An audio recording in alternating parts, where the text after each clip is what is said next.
Hello YouTube, this is Mr. Shining Time. Now I've started this video a couple times and I've had to stop and pause and erase it and do it over again because I was just so angry. I couldn't get my thoughts together and it was just causing me to not be able to make a really good coherent video. But I think I got a handle on it now.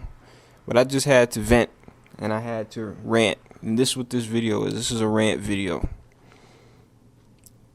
So I woke up from a brief nap and I read that George Zimmerman is not going to be charged with second-degree murder.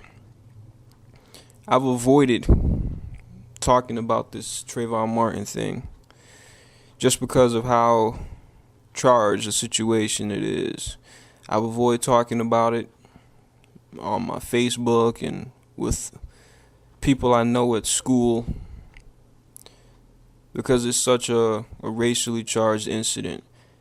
But if anything that this case brings out, and if there's any lesson taught about the Trayvon Martin case, it is just how ugly America is right beneath the surface.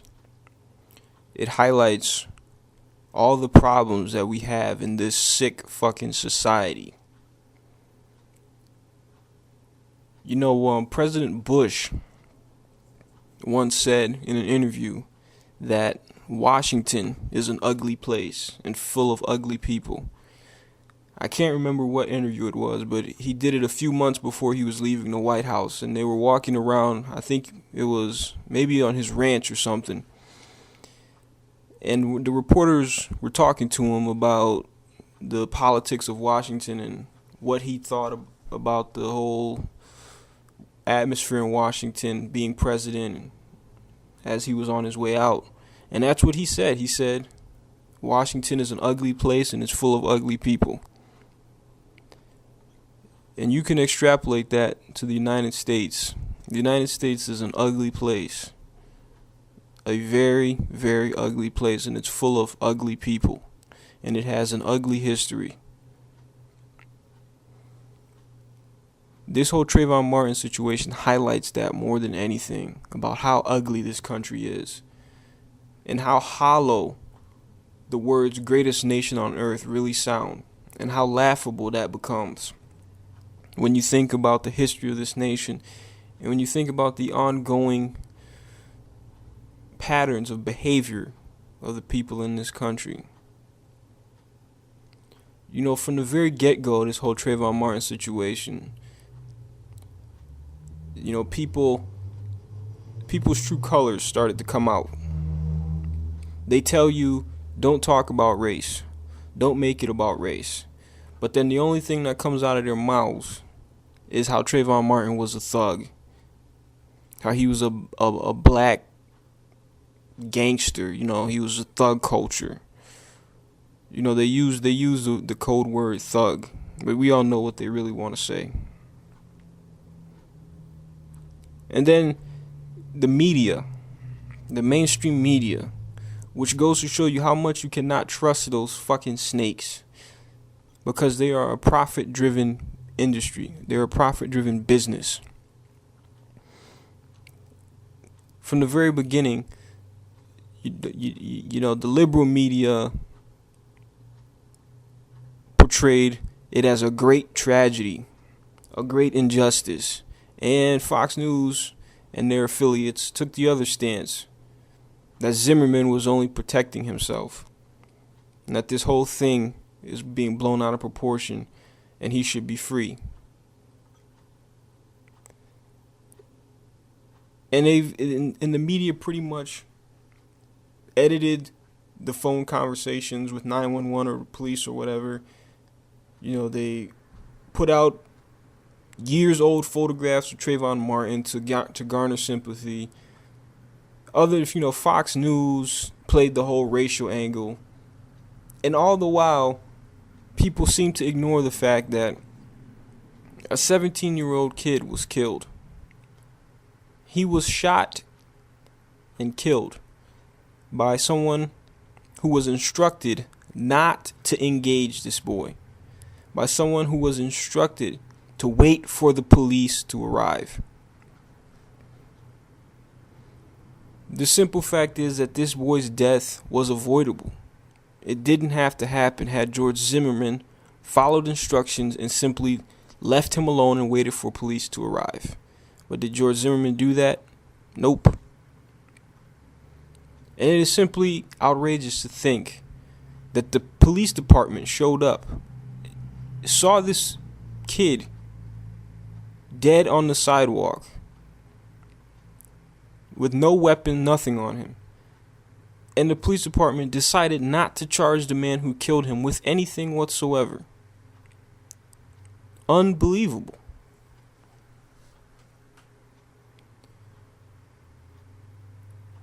No one knows truly what happened that day that George Zimmerman killed Trayvon Martin. And we probably won't ever know. The facts, the true story probably never come out now because the media and the public have clouded the situation and destroyed the truth in the whole situation. So we will never know what happens. But all I know is that a kid was shot and killed, and someone has to be held accountable. It makes me think what the reaction would be had Trayvon Martin been a white girl and George Zimmerman was a black man. How would the media spin the story then? How would the public react then? You know, this movie, The Hunger Games, which, you know, I've pretty much, I don't really follow Hollywood movies. I especially don't follow Hollywood movies where, you know, it's white man saves the universe for the 178th time. You know, I don't follow those kind of movies. Those kind of movies are just bland and they get really old. And usually the only black characters in those types of movies are, you know, buffoons or coons or whatever. But this Hunger Games movie that came out, there was a story about the comments people were making on Twitter about this movie. And one of the most disgusting things I saw is that somebody wrote that because this character Rue was black, her death wasn't so bad. You know, I have a little sister who's about the same age as the actress who plays Rue. And to hear somebody make that kind of a comment made me think of my sister. And it just really hurt me to hear somebody or to see somebody write that kind of a disgusting thing about a girl. That because she was black, that her death didn't hurt so much. It didn't seem so bad. This is the attitude of people here in America. You're dehumanized. And I'm talking about African Americans. They dehumanize you. They make it so that when tragedy befalls you, it's not so bad. It's not a white person that this happened to, so it isn't so bad. You know, the sad part is that some of those comments were coming from Asians. That's the sad part. That's what's truly sad about these Asians in America, is that they don't even understand or know what was done to them. And yet they are willing to side against black people who have never done anything to them, who have never dropped nuclear bombs on their countries, never put them in concentration camps. Oh yeah, Americans put Japanese in concentration camps during World War II. There were concentration camps here in the United States. They were called different things, but they were concentration camps.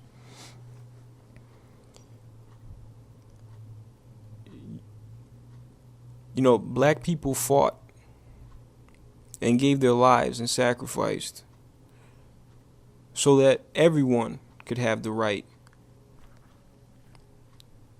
to be free here in America and to enjoy the civil rights of all. And many minority groups have benefited from that and rode those coattails. And yet those same minority groups turn around and are happy when something happens to African Americans. They side against us on issues. They dehumanize you. They go along with the negative stereotypes and images. And that's what I find hard to believe. And that's what makes America such a sick place. The white-dominated majority has so convinced everyone to, and brainwashed all these people that black people are the enemy, that we are the subhumans, that we are the creators of all the problems in this country, that we're unintelligent troublemakers. And that is what is truly sad, because people don't read history. And the misinformation from the mainstream media is what people go off of. And the mainstream media is so biased and full of such lies and deceit. This Trayvon Martin situation, it's not only shameful, it's an indictment of American society. And it shows that even though progress has been made, we are a long way from what this country was back in 200 years ago. We're a long way from there. Back 100 years ago, we have come a long way from that, but we still have a lot of work to do. And who knows, maybe we may not get the time to do that work. I don't think America will ever achieve that utopian goal,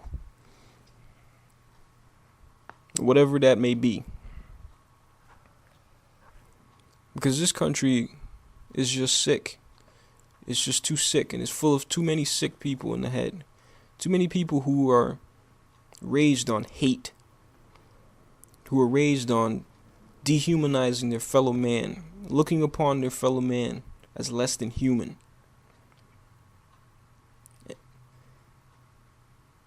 And objects that should be exploited. I mean, look around the internet at all of the sites dedicated to dehumanizing African Americans. I won't even mention the sites because they're just so degrading and so nasty and so hateful. And these sites are run by people who you see every single day, and they're dedicated to dehumanizing African Americans. It's somewhat interesting that Africans are not the only people with brown skin in this country. Or not the only people with brown skin in the world.